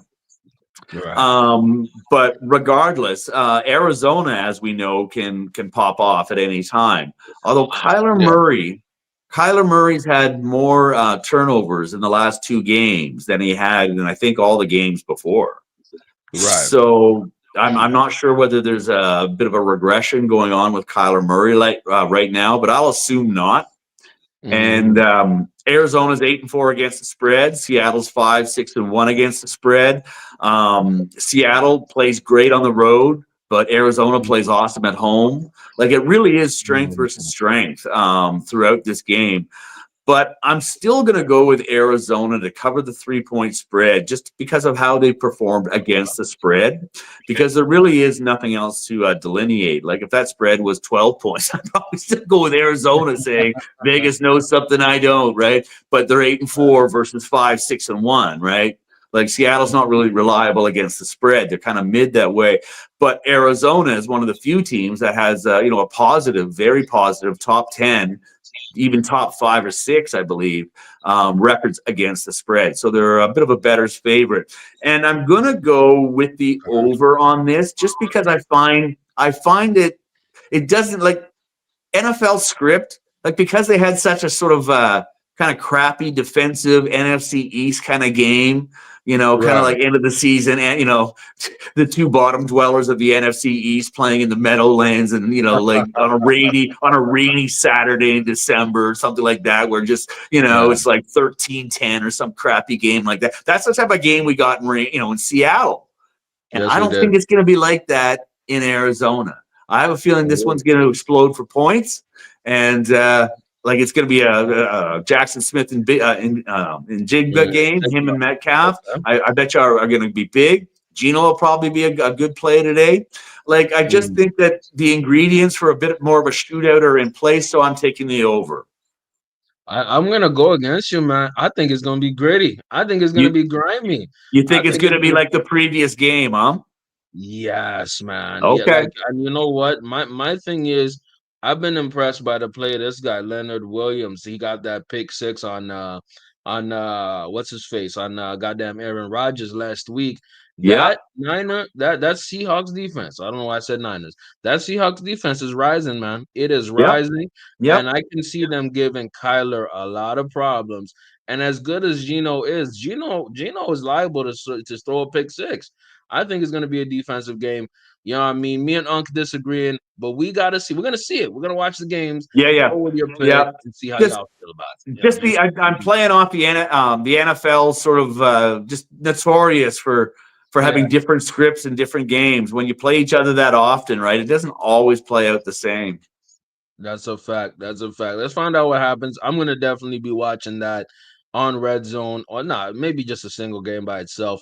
But we got to talk about the It will Kirko be. change. It'll be one of the more entertaining games in the afternoon window. It will be. Oh, that's a fact. That's a fact. Yeah, Let's talk man. about Kirkland change though, versus coming back, not home, but coming back to his old stomping grounds. Vikings are favored by 6 points, a bigger spread than I expected, and the over under is 47 points. They're Yeah. expecting, at least that's how the bettors are looking at it on Vegas Insider. They're expecting Minnesota to basically be up at almost a touchdown. You know what I mean? They're expecting this to be a pretty big win, and 47 points over under. Yeah. I think maybe yeah, I don't know. I don't know. It's interesting over under, man. What do you think about this? Yeah, I The mean, over under is I mean, this is what Vegas does to you, right? Like they tease you, right. I'm like, right? Because like what? Minnesota scores just under 25 points a game, 24 and three quarter points a game. Atlanta scores 21.4 points a game, right? Add that up and you get something around 46 points. Over unders at 45 and a half, right? Like, Like what? yeah. So it could go literally either way, and that's how betting works, right? But Exactly. on the point spread, according to sort of my model, Minnesota is to the good 9.5 points a game on average. And Oh, Atlanta is -3 to the negative on average each game. Right. So they have more points scored against them. They have 3 more points scored against them per game than they score. Atlanta does. Right. So mm, that puts Minnesota, basically any point spread up to 11 or 12 points would be acceptable for Minnesota, although I wouldn't bet them that mm, high. So 6 points is quite comfortable, right? It could be a couple. They'll need a touchdown. They need to be better by them. Better. They need to be better by a touchdown than is Atlanta, and that could come from a special teams pick six, right? That could come from mm, just outplaying them. There's a couple of different scenarios where you could easily see Minnesota covering 6 points. So that's what I'm doing. I'm betting with them with their 7-4-1 record against the spread. Atlanta's 5-7. So again, who knows? Atlanta's your ultimate coin flip team. They're 6-6. right. You know what I mean? So I'm taking Minnesota all day long in this game. It's a pretty good pick. I'm leaning towards Minnesota as well. I And might the go on over. under. No, You I'm said taking the over. over on that one. Okay, I'll go under. I think again a defensive game might be played. Unk is going over. We'll find out next week. We'll see what happens. And Well, guess what? Atlanta's defense is pretty porous. So Oh, this could be a okay. Justin Jefferson get right game, right? Like you can see it Mhm. coming from a number of places. But my guess is that Darnold throws for at least 3 touchdowns today, and they probably get another on the ground. So I just see points being made. Now, whether Atlanta will keep up with that remains to be the question. But they still have Bijan Robinson, they got Pitts, they got Oh, Mooney, they got everybody's reasonably healthy for Atlanta. So right. it's not like they are absent any tools. And if we see Penix come in, and Oh he yeah. has that sort of he sparks that fire because no one's seen him before. He just steps in and anything could happen in this game. I think so. I'm taking the over. Got you. Got you. By the way, Penix throws a beautiful football. I really He does. watching him play in Washington, man. He's lefty. So it's like, what? Okay. Okay. Oh, Okay. no kidding. I Yeah. that fact had eluded me. Good old lefty quarterbacks, man. They mess with you. They mess with you clearly. And guess who's gonna mess with us? Maybe mess with all of us. I like this. I don't know why I like this game, but I really like this game. Steelers versus Browns. We're talking about famous Jameis. I like this matchup personally. We got Steelers favored by 6. Obviously, I like that line. 42 and a half. I'm telling you right now, I'm already going with the over. I think Steelers are going to cover, but I think this is going to be a very fun divisional matchup. Unk, what are your anecdotes? What is your analysis from this game? Again, the numbers say that any point spread up to almost 2 touchdowns would be appropriate for the Steelers. I'd never be comfortable with a line that big, but the numbers say it, right? Like on average, the Steelers win by 6 points more than they have scored against them, right? So, So what are we at now? 6 points or 6.5? It's 6 points flat and 42 and a half for the Yeah. And I over. think that, Steelers at home against a team, a division rivalry, historic rivalry against a team they know they're better than, who they lost to unexpectedly. They They stubbed their lost toe to them against them already. the other day, which is going to happen, Mm. right? It's going to happen from time to Yeah, time. So absolutely. if the Steelers are the championship pedigree that I suggest that they are, as you suggest they are, they should kick the living shit out of Cleveland today by at least 2 touchdowns. Yeah. mostly provided by special teams as they maul and assault Jameis Winston and intercept him 4 times, right? So I'm not necessarily suggesting that the beatdown comes from another Ben Roethlisberger light exhibition by Russell Wilson, but it probably will happen because Jameis probably will score damn points today, right? So Oh my yes. guess is that Oh it's going to yes. be an ugly black and blue game within which the Steelers prevail by the point spread. And let's see now. Did I take the over on this? I did take the over on this, just given how both teams are fucking throwing the ball all over the Oh, damn they're place right throwing. now. I'm Yeah. expecting a game very much like the Cincinnati game this time around. I'm telling y'all right now, we're gonna get in starts and sits. Y'all better start Jerry Judy, man. Him and Jameis have something very special. You better start Jerry Judy, bro. a lot, a lot. What's his name? Elijah Wilson too, whatever his name is. Like Yeah, Elijah everybody, Moore. everybody and their mama got a target last week in the Jameis offense. Holy crap, that was Yeah. some funny stuff. What did you think? What do you think of this one, brother? I'm talking about Chargers versus Chiefs. Divisional game, sneaky competitive game. Chargers versus Chiefs. They got Chiefs favored by 4 points. We already know the Chiefs. They have voodoo magic on them this year. I'm saying right now, if there's a team that could beat them, I think the Chargers might have the tools. But KC is the last time they played, Derwin James wasn't there, and Derwin James is an impact player. The over under KC. 43. If KC isn't on upset alert, they're asleep at the wheel, man. Yes, We've been sir. seeing some cracks. We've been seeing some cracks in Spagnola's defense. People are starting to get him figured out. Yes, Okay. sir. Yeah, this was another one that I had asterisked. Mm. In my according to my model, Chargers have a +6 quotient. KC's at +4.5. So what does that tell you, Ray? It means that the Chargers could be favored up to 1.5, and it wouldn't be out of line with this model and how both teams have played this season, right? So now and also KC's 5-7 against the spread, whereas the Chargers are a healthy 8-4. Thank you very much.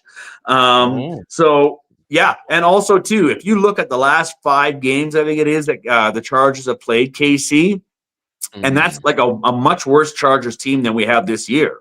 But they Yeah. have been consistently in, I think, 4 out of 5 of those games have been within 3 points. Yeah, like Mm. I think there's only one Chargers victory in there. Like KC's pretty much owned them, but this is a new Right. day, and this is a new day for the LA Chargers, right? It's a different season. They Okay. got a bit of mojo going. So I believe this Mm. is going to be a very competitive game, and I think that the LA Chargers cover the spread. And on Mm. the over under, I have the over, but Yeah, it's yeah, 43. yeah, just because I can't see this game not being at least like, 24-21 or something like that, which is like 44, 45 points. So like, yeah, I think it'll be over the 43. I don't think it'll be a defensive grind 'em out game, although it could be. Watch Could out be for it. too. But I do Mm. believe that more points will be scored in this. So I'm taking the over, and I'm definitely Mm. taking the Chargers. This is one of my asterisk ones where I say that this, to me, looks like free money. This looks like definitely free money. And if you're in a paid league, you might get some free money from your fantasy starts and sits. Yeah, You know dude. what I mean? Hey, How's man. it looking with playoff Hey man, preparation? How's it hey looking? man, I had another great week last week. Just Nice. using the Yahoo pick'em, which their lines are kind of exaggerated too. They weren't even as bare bones as FanDuel and whatnot. And I still Yeah. managed to get I'm pretty sure I was in double digits. I know that much. I can't remember whether it was 11 right or 10. But Mm. yeah, these numbers. I've taken a week off here and there, but for the most part, they've been pretty consistent. I like that. I like that. Let's start. So for our fantasy starts and sits, do you have any kind of people we should watch out for as we get ready for the playoffs? Playoffs Absolutely. coming up. Well, Mm. we have another infuriating Barmageddon here. I mean, my Oh goodness, yes. Oh my God. the playoffs are about to start, right? I mean, it's difficult for fantasy managers to find stability Right. because this is like the second to last. This is the last week in some leagues that have larger formats. They have 3 weekends of playoffs, but in ours, Mm. we've just got a final four, so there's 2 more weeks, right? But if that means About that 2 weeks. like in the last 3 weeks of the season, we've had we've only So had many 2 weeks guys. where we've only had 2 weeks plus the first month of the season, like 6 weeks out of 15, where we actually have all the players that we draft. So, anyways, Baltimore, Denver, Texans, Colts, Pats, and the DC Commanders are all on bye. So that's some big names, right? So Nico Collins is on bye, which is, frustrating. The guy just got back from injury. Lamar's on bye. Derrick Henry's on bye. Zay Flowers, Andrews, Bo Nix, quarterback in Denver, Cortland Sutton, right? Jonathan Taylor in Indianapolis as a running back. Most fantasy managers will have him starting in ordinary weeks. Jaden Daniels, McLaurin, and Brian Robinson all out for this week, as well as Joe Mixon, right? So there's a fair number of big names in there. So a lot of fantasy managers are definitely going to be out there looking to find people to put out there. My son Kareem, actually, he's going up against me today. Just barely noticed last evening that his running back was out, so he went out and grabbed Travis Etienne. So he's a big name that is no longer available on our waiver wire, but he is available on a fair number of other ones. Tank Bigsby, as long as Etienne is playing, Tank Bigsby isn't really playing a big role, it seems. So you could actually start Etienne with some confidence going up against a Tennessee defense that's been, giving up a fair number of points to offenses in general, right? So I do have some suggestions here. I'll go position by position. QB, surprisingly, Will Levis is actually out there. If you're looking to plug holes, Will Levis, simply because he's going up against Jacksonville. That Jacksonville defense has been giving up points by the bucket. But also Mac Jones for Jacksonville, as pathetic as that matchup is, he's also going against a Tennessee defense that gives up points by the bushel to quarterback. So, both quarterbacks in that matchup should actually eat today. So we'll see if they can keep their interceptions to a minimum. Both quarterbacks should find success. Certainly from a fantasy perspective, anyways. The other one that's looking good would be Derek Carr's available in a lot of leagues. He could help you out going up against the New York Giants. They're on the road, so. Remember I talked about a lousy rainy game in the Meadowlands? Well, the sun is shining, so it'll be a nice day, but there won't be a lot of vibes there, I'll tell you that much. The other one to consider, given what we had said earlier especially, is Caleb Williams is available in a lot of leagues. Right? He might have another big game. Today would be a good day to play Caleb Williams, I believe. Nice. In running back, good freaking luck. There haven't been a ton of injuries at running back this year, and there has been a lot of success. So a lot of these players, people have gobbled them up for their flex position the same way they used to gobble up wide receivers for the flex position, because running back has been doing well this season. So like I said, Travis Etienne is available in a lot of leagues except ours. Now, Gus Edwards is available for the LA Chargers. Now, KC is brutal against the run, so that's difficult. And Gus Edwards is not J.K. Dobbins. They might have both come from Baltimore, but he's more one-dimensional. He's pretty straight ahead. Now, he can be effective depending on how they use him, and he's certainly a red zone vulture, right? So he's probably the better play. But you might end up getting it's volatile. There's a guy named Vidal who's a rookie who maybe is a little quicker. He might come in and vulture stuff from Edwards. You don't know, right? But Gus Edwards is available in over 50% of leagues. So, there's almost zero real starters on the waiver wire this week for running back.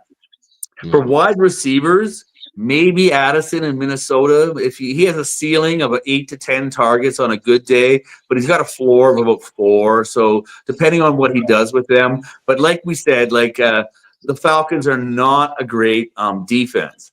So there might be success for the Minnesota receivers today in general.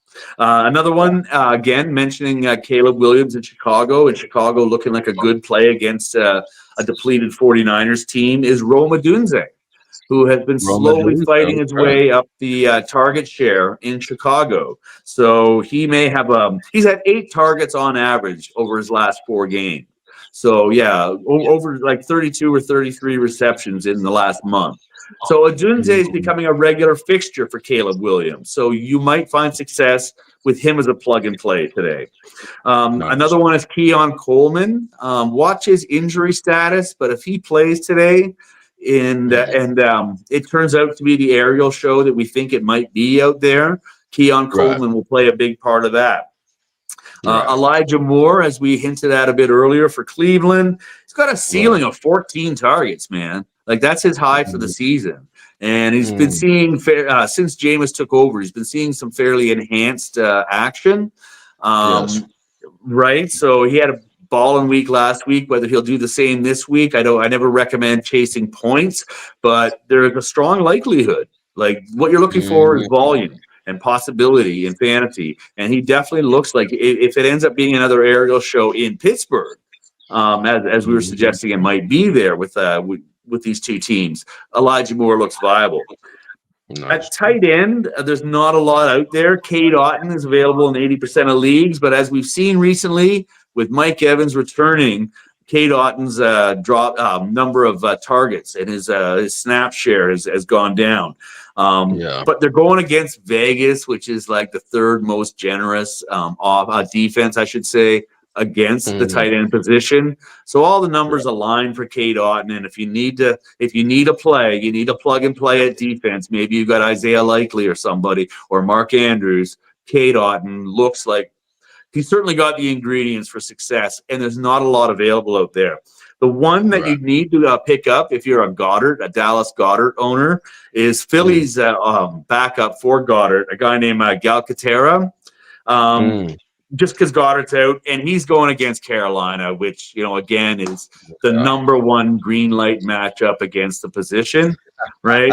So on the other Yeah. hand, though, I'm not really gambling against Carolina right now because Bryce Young has been, he's been doing so well, and Carolina's been surprisingly competitive over the last month. For Nevertheless, they sure. still to this day give up the number 1 points against the tight end position. So Galcatera could probably do well. Plus, people don't have a lot of Mm. film on the guy, right? So he might confuse a few guys in coverage today. We don't know. Right. And defense. And then I'll just wrap up real quick. Defense, Cincinnati and Tennessee both have generous opposition, as we mentioned before, have been generous to Mm. Cincinnati and Tennessee have been generous against the opposition that they're playing against. Right. Seattle might be the best play, especially if the game goes like Mm. you were talking about. Seattle, the last 2 weeks, has put up double digits on defense, Yeah, man. and they look Yeah. like a good play, and they're available in a lot of leagues. And also, Mhm. Chicago and the Chargers both look like good plays if you're looking to stream a defense this week, or you have to plug and play a defense because of bye weeks. Nice, nice. I really like that. I like your breakdowns. My recommendations, I'll probably somebody that people are not talking about a lot.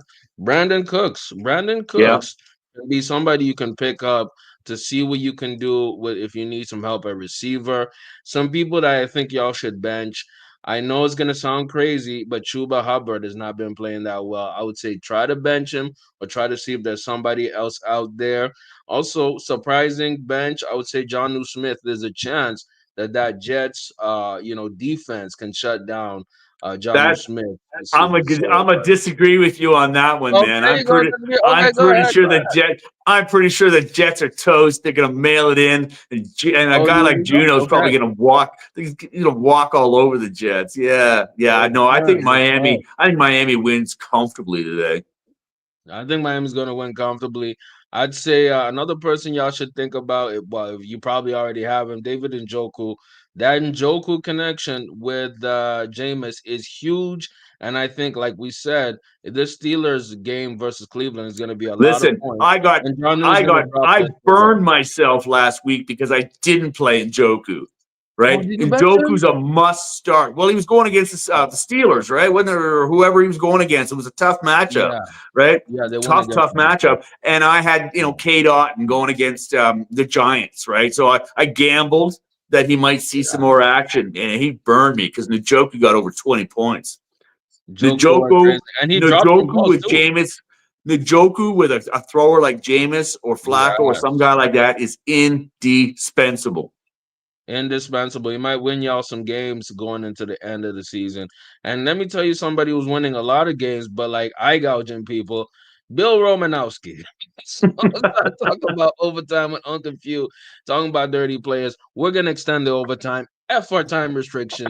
Unc, you better empty out the full clip. I know you got it. Uh, Go ahead. yeah. Well, we'll F our dispense with time these guys restriction. Let's fairly go. quick, but yeah. So yeah, I've got this section titled "Dirty Players from the Old School," right? And there's been more than a few of them out there, right? In fact, there've been rule changes as a result of certain defensive players' effectiveness, right? When we were talking about the change to the wide receiver rules and how people can defend them, and we talked about Mel Blount. Just locking down receivers right at the line of scrimmage, about how they had to come up with the 5-yard rule, right? Well, the same thing went with Roy Williams. Roy Williams, the Oklahoma standout on defense, played for Dallas as a safety, I believe. And the horse collar rule that we have in the NFL right now, which says like you cannot grab the space behind the guy's neck in the pads, right? Your hand fits perfectly in there, right? Roy Williams can never understand why that. What are you talking about? That's like my main go-to move, right? I can run as fast as these guys. I just have to run alongside them, put my hand in that convenient little opening at the back of his neck, and grab him. There it is right there. So, yeah, Roy Williams was quite recalcitrant in that. It took more than a few fines afterwards, right? This was his signature move, right? The horse collar. Like, I literally saw that guy just grab people and lift them up and drop them, right? And so they can't do that anymore. So Roy Williams was famous for that. James Harrison is another guy in your top 10, a Pittsburgh safety. We all know about James Harrison. And there's some of these guys, him, Rodney Harrison, Richie Incognito. These are all guys that played in the 90s and the 2000s, where the league was still trying to decide just how much they wanted to protect the offensive skill players from the defense. So we went through a bit of a wishy-washy period where we saw guys like Indomitius Sue. We saw some other guys, Vontae Burfict, who were these guys were aggressive headhunters. Same with Rodney Harrison, James Harrison. These guys were headhunters out in the secondary. They aimed the crown of the helmet at your helmet, right? They wanted to put you out of the game. Why? Because the NFL wasn't really going crazy on that. They were coming around. Right, Harrison, both Harrisons added up to almost $500,000 in fines. James Harrison had $150,000 in fines at least. Rodney Harrison had at least $200,000 in fines. Yeah, these guys they played, and they all played really long careers.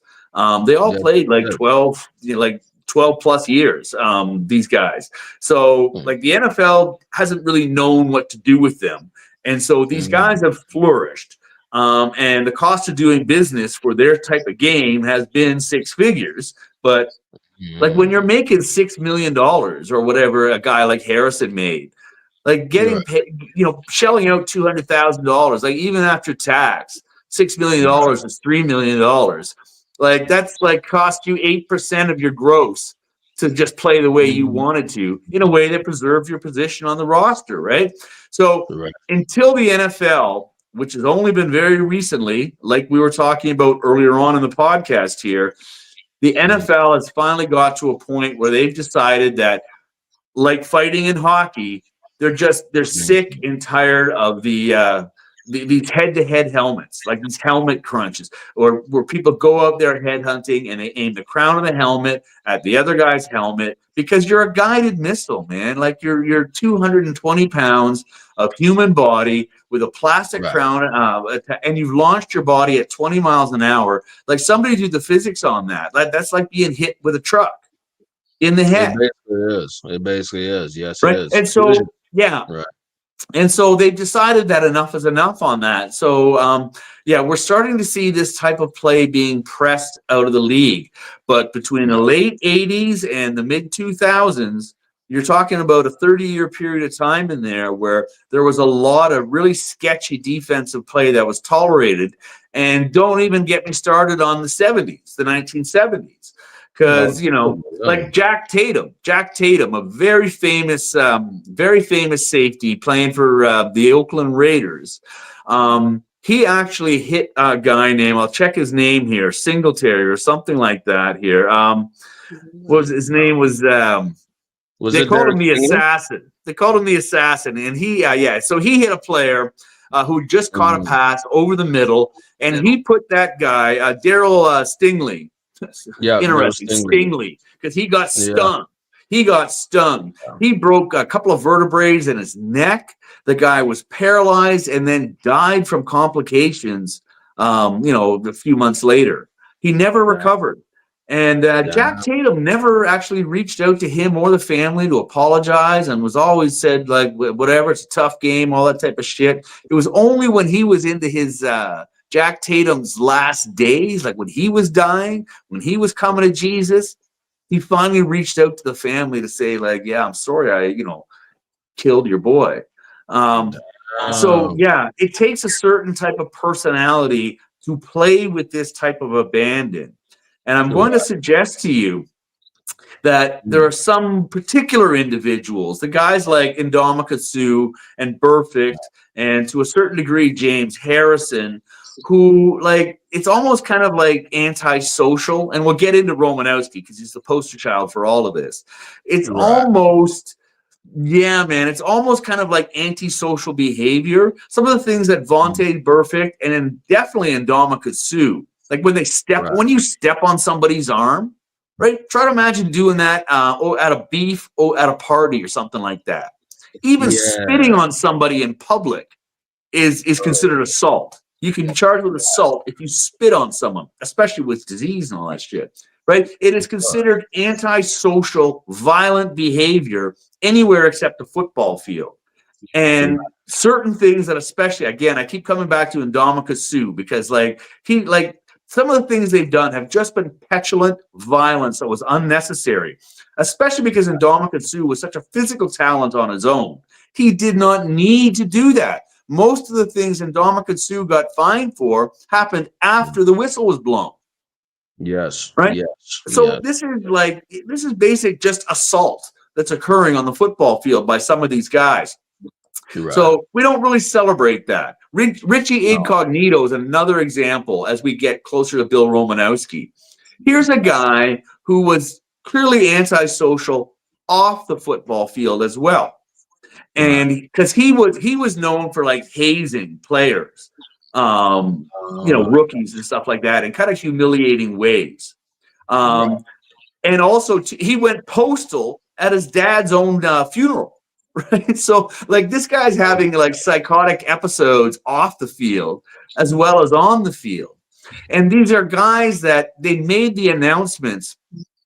They defended their actions on more than a couple of occasions, saying, like, look, the rules allow me to do this. Until they tell me otherwise, I'm not going to stop. Like, there was a guy named Conrad Dobler, I think his name was. And he played for the Chiefs or whatever. And he was, like, again, like, a mediocre white man, basically, just a mediocre talent. I guess there's no reason to bring his race into it. Doesn't matter. But he was a mediocre guy who was able, with tenacity and ferocity and cheating, able to be effective at his position. And, like, he would do things like spit at players just before the snap. Bruh. Right? Just out of nowhere, boom, you get spit in your eye. It's like, it just throws you off, right? It's just a little thing. Or the other thing, when people would go up to, I don't think it was him, someone else who did this, but other guys, I think it was, who was it here? No, it might have been him. Anyways, he would do things like when people would go up to block a punt, right, or block a pass, I should say, whatever, because they wouldn't be on special teams. He would give him a gut punch.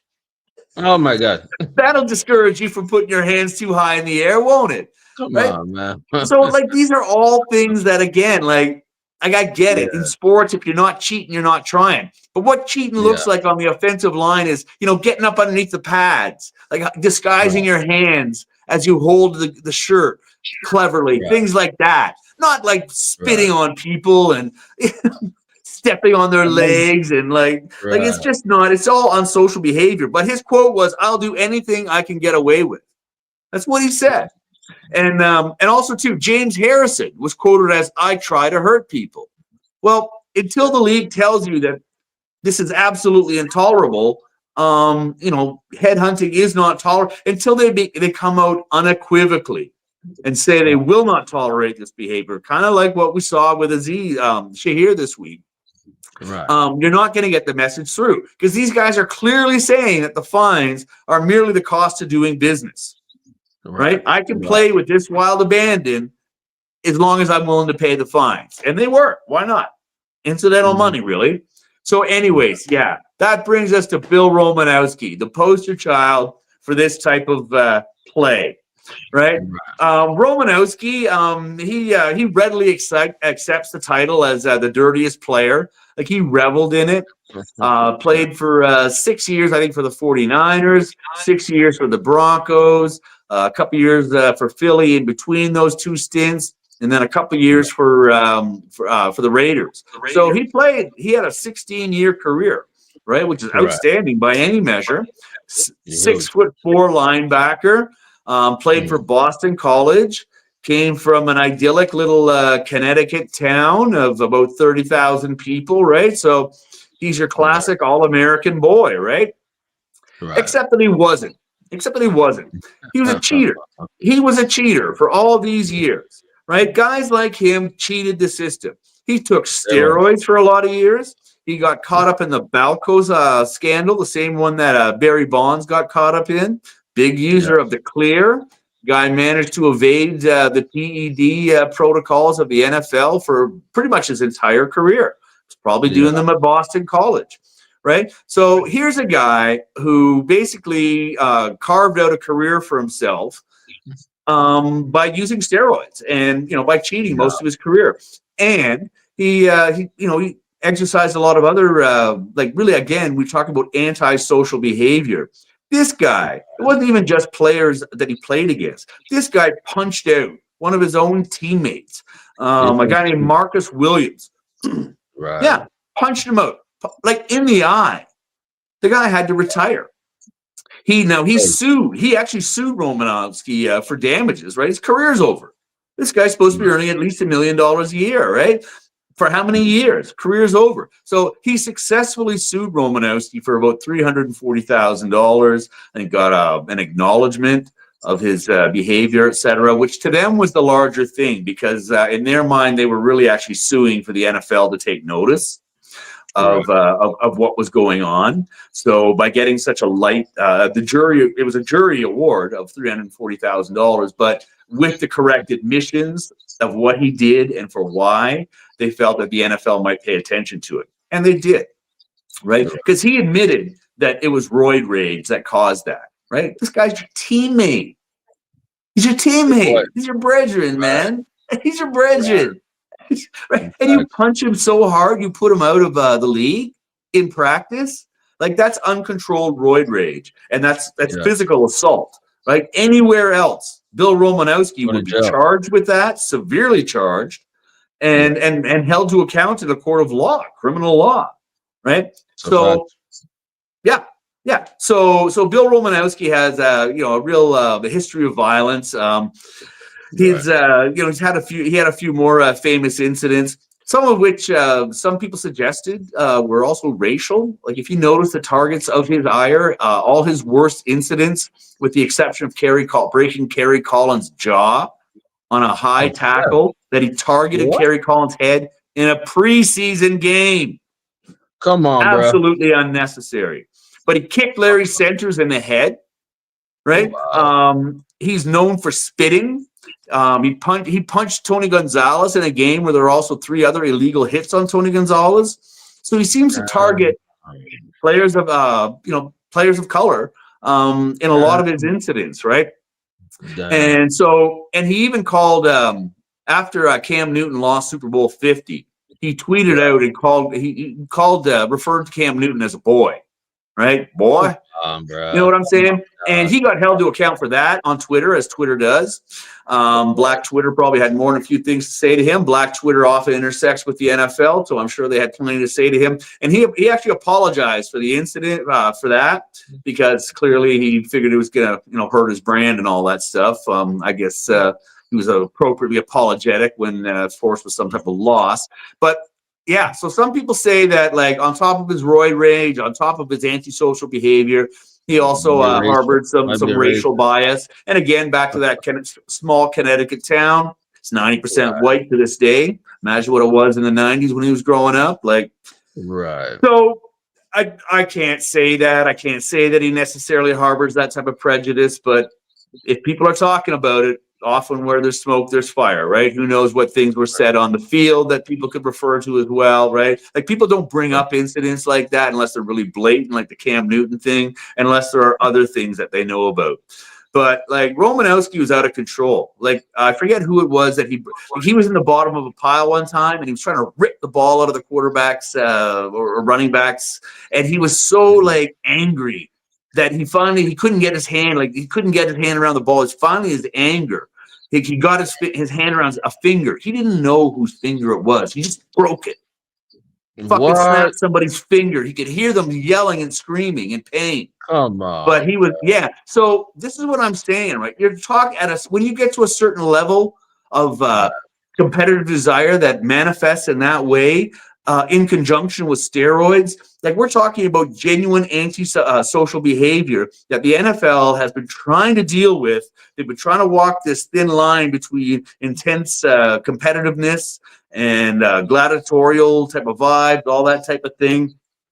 Like, I don't buy it. Like, there comes a certain level that it's just plain violence and it has no place in the game.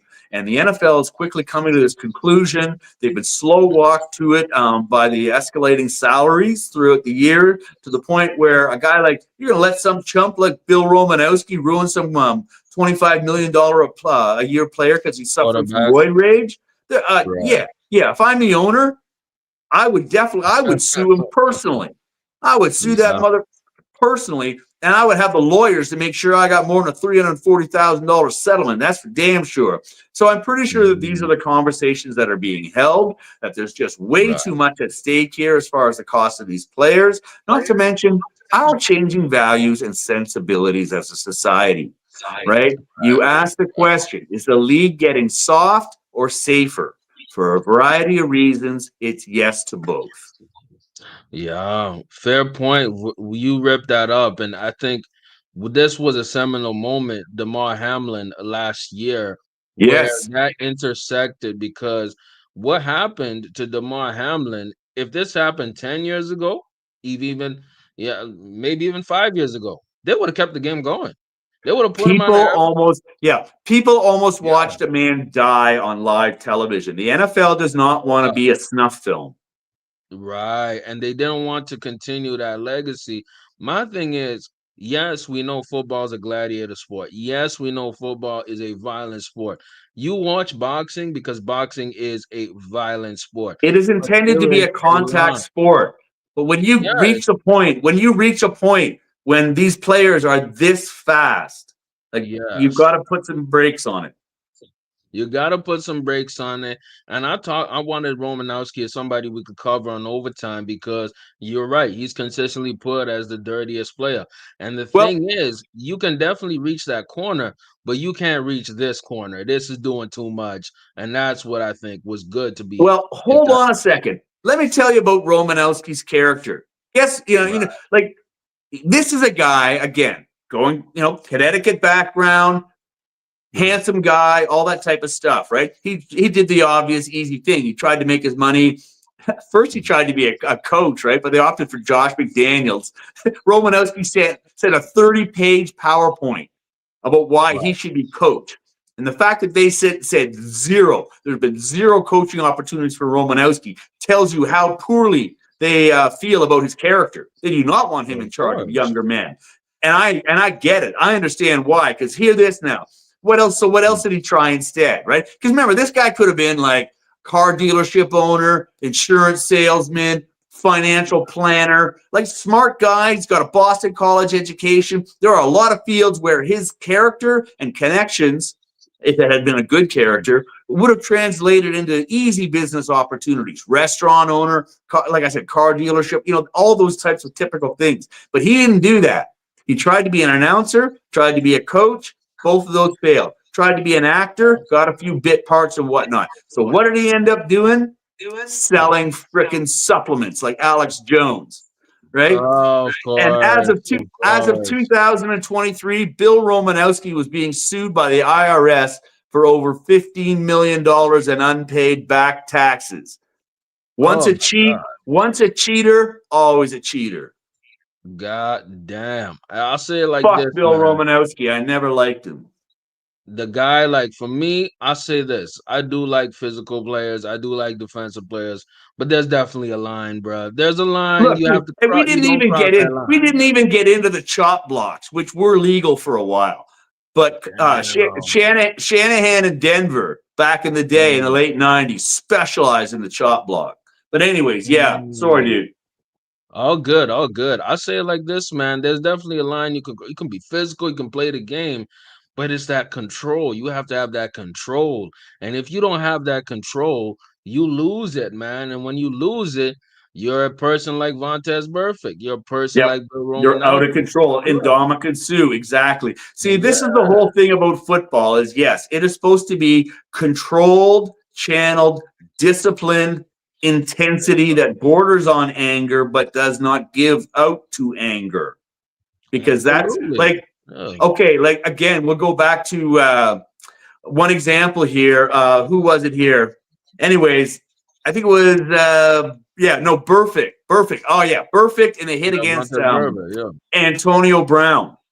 Some Right, people right. say that concussion that he gave Antonio Brown with that headhunting hit about Right. 10 years ago or so. Some people say that that's why Antonio Brown is as unbalanced as he is mentally these days, I right? don't believe that, but that's fair. It's a fair Right. assessment But because that hit some was too people are much. saying that it was Too a much. massive concussion that he gave him. But you know what? Right. You know what? The What's up? penalties associated with that play lost them the game against the Oh, it Steelers, led man. to actual game result. This is the thing, right? The thing about football is that you have to understand the era of the Bill Romanowskis, guys like the James Harrison, you know what I mean? Rodney Harrison. It's going to cost you They're more. supposed to be the goon. They're the goon. They're the They intimidation are factor. goons. They are That goons. matters. It's a good Yeah. analogy, like hockey. They are the goons. You're darn right they are. You need those goons in certain environments, in certain eras. What the NFL is doing is that the NFL is trying to be safer and literally softer. I think that in the long term, it's a good thing, right? In the short term, you have instances like Listen, Azeez Al-Shaair who's getting unfairly suspended. But in the long term, if you're thinking business, and NFL look, is again a look, business, they it's have to all get the coaching. goons It's out. all You know what I coaching. mean? The same way Yeah, you can teach somebody a lazy technique like headhunting, right? You can also teach them because look at them now. Look at them now. Like anytime you see a guy coming in like a guided missile, and they still do, you see them mhm, aiming their head this way. And why did no one think of that before? Right? You right. see them now when they tackle, they cannot drop their body weight on the guy. So, what do you see them doing? When they sack a guy viciously, they do a push up on top of them to make sure that their body weight doesn't drop on the guy. It's all about coaching and technique. You just got to want to do it. I say this. I say this. There's a reason guys like Bill Romanowski and even guys like Rodney Harrison, even James Harrison, you can say that lasted a lot in the league, long They're time in the extremely league. It's because effective.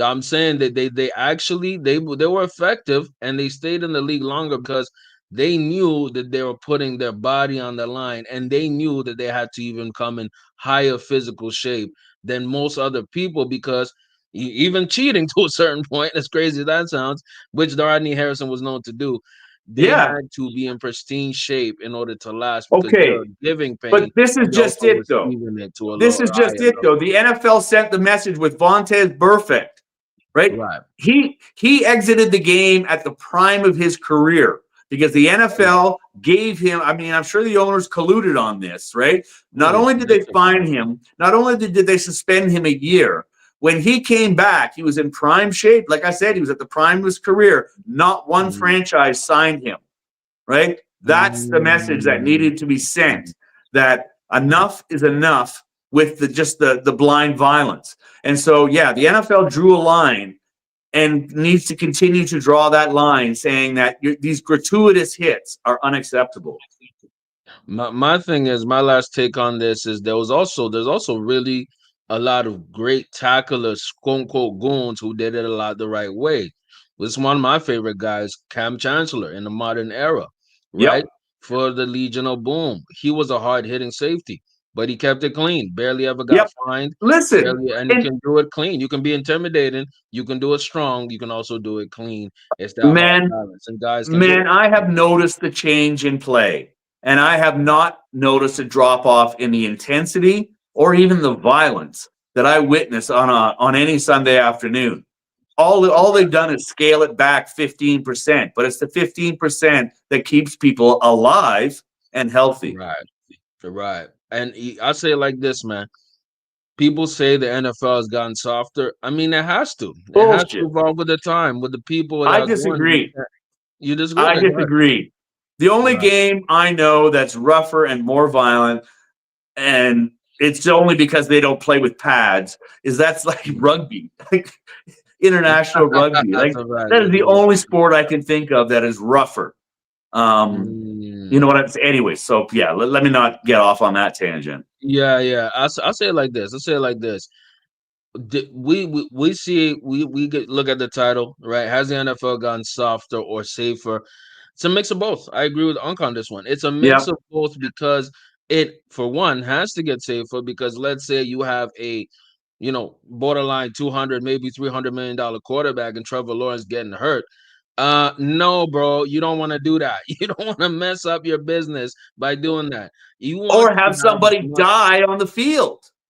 There you go. There you go. You don't want to have something like Damar Hamlin on the field. Have No, we're to- at the point though. Also, too, with the NFL's knowledge of CTE, they try to act like they've suppressed those studies, but those studies are out there. And the NFL, there's going to become all it's going to take is for somebody to target the crown of somebody else's helmet, knock them out, like Antonio Brown and Vontaze Burfict. Only this time the guy dies on the field on national television. And the NFL is going to be sued, and it's going to be huge. They did they got sued. Yeah, the CTE sued when they got sued for that CTE huge lawsuit, right? The NFL received, I think, maybe close to 10 years ago. That's when they implemented harsher penalties That's and right. they So, instituted them. so if And they were somebody sued for dies on the money field loss. because of a head-to-head hit, that Oh yeah. a smart lawyer will say that the NFL should have seen coming, like that's going to be a problem. So, and the NFL therefore does not want that to happen. So, and the owners, as I said earlier, the owners themselves, like, my God, these are all assets, human beings worth anywhere between $10 to $50 million each per year. Like, enough is enough. Stop messing with my program. Oh, definitely, man. So I think it's more my final point on this. It's more of a money decision more than a moral decision Yep. because they Oh saw the yeah. money that they were losing as a product and said, Dude, "Oh, if it was a moral decision, it would have happened after Jack Tatum's incident in the 70s. right." It was a money decision, man. Romanowskis have to get out of here. The Vontaze Burficts have to get out of here, and Dabacum Suits Yeah, have to they're get out bad of for the here. league, It man. comes, They're it bad comes, for it comes business. It comes with that, you know what I mean? I appreciate y'all for coming in, tapping in. We basically hit the 2 hour mark. Damn, It dude. is- I thought it was. I Okay. said I was going to deal quickly with these malcontents and anti-social personalities, disorder players, but it still took half an hour. Yeah, you got But hot it's on a that, big man. I topic. like it. I like the passion. It's a big Yeah. topic, and in fact, like I was seeing in the YouTube comments on a couple of these players I researched, glorifying guys like Romanowski in that play, said, "Oh, it's all soft now, and y'all can't take it." Blah blah blah blah blah. And I'm like, "Nah, man, you got to stop with that crap. You got to stop with that crap. That's basically Mm. I'm not even going to use the word. Anyway, so yeah. Yeah, So the way I look at it, one the way I love look to at it, everybody. Thanks for tuning in today, boys. I really appreciate that. And I look to yeah, see you and our fan base next week. Thanks for tuning in, definitely. y'all. Appreciate y'all for tapping in. It's been not the big broadcast. What's going on with me? It's been Unk and Few today. Your boy is a little under the weather, but we gonna pop back in next week. Appreciate y'all for tuning in. Shout out to Sleepy Euphoria in the chat, everybody else, and we out. One love.